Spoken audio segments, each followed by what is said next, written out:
November 2025 বহু প্রতীক্ষিত WBP constable পরীক্ষা অবশেষে শেষ হয়েছে। হাজার হাজার পরীক্ষার্থীর স্বপ্ন, আশা, পরিশ্রম সব মিলিয়ে কত দিন পার করেছে তারা প্রিপারেশন নিয়ে।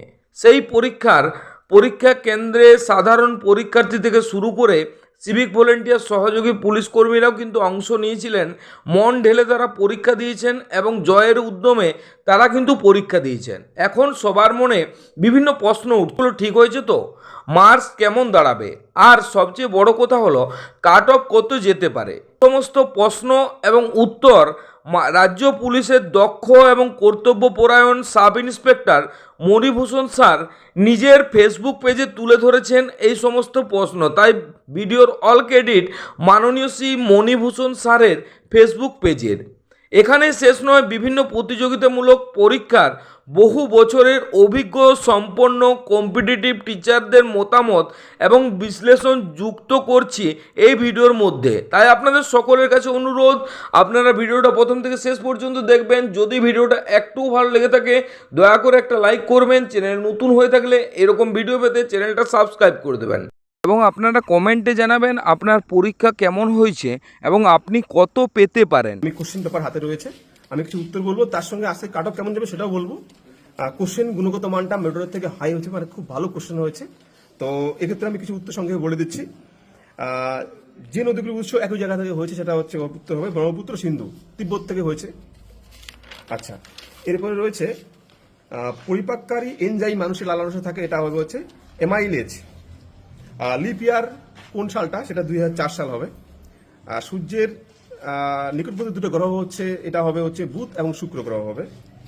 আর প্রচন্ড ঝড়ের পূর্বে কেন ব্যারোমিটারের পারস্তম্য উত্তর নেমে যায়, এটা হচ্ছে বায়ুমণ্ডলীয় নিম্নচাপ, বায়ুমণ্ডলীয় নিম্নচাপের জন্য এটা হবে, বা চাপ হ্রাসের জন্য। কোনটি মিলেনি, অর্থাৎ রাজধানী কোনটি মিলেনি, এটা হবে মিজোরামের ইটানগর, এটা কিন্তু রং রয়েছে। নীতি আয়োগের চেয়ারম্যান আমরা সবাই জানি, এটা হবে প্রধানমন্ত্রী, এটা হবে। আচ্ছা, জাতীয় কংগ্রেসের অধিবেশনে প্রথম বন্দে মাতরম গানটি গাওয়া হয়েছিল, এটা হবে 1896। আচ্ছা, এরপরে রয়েছে নিচের বায়ুমণ্ডলীয় কোন স্তরটি সর্বাধিক বেশি আবহাওয়া সংক্রান্ত ঘটনা সংঘটিত হয়, এটা হবে ট্রপোস্ফিয়ার, সবচেয়ে নিচের যে স্তরটা রয়েছে। আবুল ফজলের আকবরনামা লেখা হয়েছিল, এটা হবে ফার্সিতে। ওস্তাদ আলী আকবর আমরা সবাই জানি, এটা শারদ, উনি শারদের জন্য ফেমাস রয়েছে ইন্ডিয়াতে। আচ্ছা, এরপরে রয়েছে পার্লামেন্টের দুটি অধিবেশনের সময়সীমা ব্যবধান 6 মাস হবে, এটা 6 মাস। বিশ্বের সর্বাধিক চিনি উৎপাদনকারী দেশ, এটা হবে ব্রাজিল। আর সেফোলজি কি, এটা হচ্ছে মানুষের ব্যবহার সংক্রান্ত চর্চা একটা। আর আন্তর্জাতিক যোগা দিবস আমরা সবাই জানি 21শে জুন।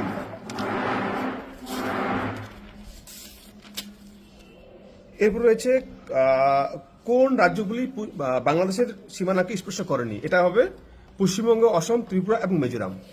পশ্চিমবঙ্গ, অসম, ত্রিপুরা এবং মিজোরাম। আচ্ছা, ননস্টিক রান্নার বাসনপত্র কি দিয়ে আচ্ছাদিত করা থাকে, এটা হবে টেফলন। আচ্ছা, মানবদেহে রক্ত তৈরিতে প্রয়োজনীয় হচ্ছে লোহা বা আয়রন। জাল্লিকুট্টা, যে সারের যেটা আমরা সবাই দেখে থাকি টিভিতে বা পেপারে, সেটা হচ্ছে জাল্লিকুট্টা কোন রাজ্যের উৎসব, এটা হবে তামিলনাড়ু। এরপরে লিফটের আবিষ্কর্তা, এটা হবে সি নাম্বারটা E.C. ওটিস। আচ্ছা, আমাদের ন্যাশনাল ফ্ল্যাগের, জাতীয় পতাকার রেশিওটা কি, প্রস্থ এবং দৈর্ঘ্য অনুপাতটা হচ্ছে 2:3। আর পৃথিবীর বৃহত্তম উপসাগর কোনটা হবে, এটা মেক্সিকো উপসাগর হবে। এরপরে আসি আমরা সিধু কানু কোন বিদ্রোহের সঙ্গে সম্পর্কিত, এটা হবে হচ্ছে সাঁওতাল বিদ্রোহ, যেটা 1855 সালে হয়েছিল। তো বন্ধুরা, এবার কিন্তু কোশ্চেনের মানটা যেহেতু মডারেট থেকে হাই হয়েছে, কাট অফ কেমন যাবে আমি বলে রাখি, লাস্ট ইয়ারের থেকে একটু বেশি যাবে। লাস্ট ইয়ারে যেটা যারা আনরিজার্ভ ছিল মেল 58 পয়েন্ট সামথিং ছিল, সেটা একটু হলেও বাড়বে, 60 কাছাকাছি যাবে। আর ফিমেলের ক্ষেত্রে 56 ছিল, সেটা 58 এর উপরে পেতে হবে। একটা আমি অনুমান করছি, এটা কিন্তু আমার অ্যাজাম্পশন যে এটাই হবে, এমন কথা নয়। আচ্ছা, এসসি কেমন ছিল, এসসি ছিল 54 মেল, ফিমেল ছিল 50, সেটা কিন্তু একটু হলেও বাড়বে। আপনারা প্লাস, আপনারা সবসময় 2-3 প্লাস করে রাখবেন। আচ্ছা, এসটি 46 ছিল মেল, ফিমেল ছিল 49। এবার ধরুন না মোটামুটি এসসি মেল 50-র উপরে রাখতে হবে, আর ফিমেলদের রাখতে হবে প্রায় 51 বা সামথিং করতে হবে। ওবিসি এ ছিল 52, মেল ফিমেল ছিল 44, এবার আপনারা 5 যোগ করুন। ওবিসি বি 57 লাস্ট ছিল, আর 53 ফিমেল ছিল হচ্ছে ওবিসি বি এর জন্য। এবার ওবিসি যারা মেল মোটামুটি 60 প্লাস লাগবে, আর ফিমেলদের ক্ষেত্রে 55 প্লাস লাগবে। তবে এটা আমার অনুমান, অ্যাজাম্পশন, এটাই হবে এমন কথা নয়।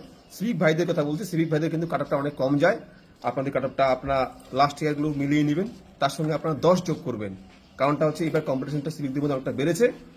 তো সবাইকে ধন্যবাদ। আপনারা যারা মোটামুটি মনে করছেন যে পাস করবেন, আপনারা মাঠের জন্য প্রিপারেশন শুরু করুন। সবাই কাট অফ কত হতে পারে?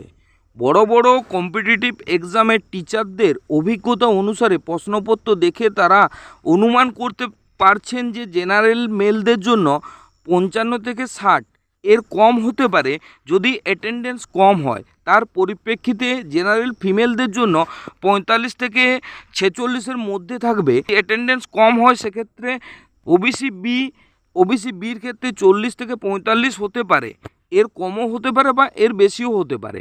এসসিদের জন্য 35-এর মধ্যে থাকবে, কিন্তু এর কমও হতে পারে বা এর বেশিও হতে পারে। এসসি মহিলাদের ক্ষেত্রে 30 থেকে 33-এর কম বা বেশি হতে পারে। এসটি পুরুষদের জন্য 40 থেকে 42-এর কম বা বেশি হতে পারে। এসটি মহিলাদের ক্ষেত্রে 30 থেকে 32-এর কম বা বেশি হতে পারে। ইডাব্লিউএস পুরুষদের জন্য 20 থেকে 25-এর কম বা বেশি হতে পারে। ইডাব্লিউএস মেয়েদের ক্ষেত্রে 17 থেকে 20 এর বেশি বা কম হতে পারে। সিভিক ভলেন্টিয়ার্স পুরুষদের জন্য 25 থেকে 30 এর কম বা বেশি হতে পারে।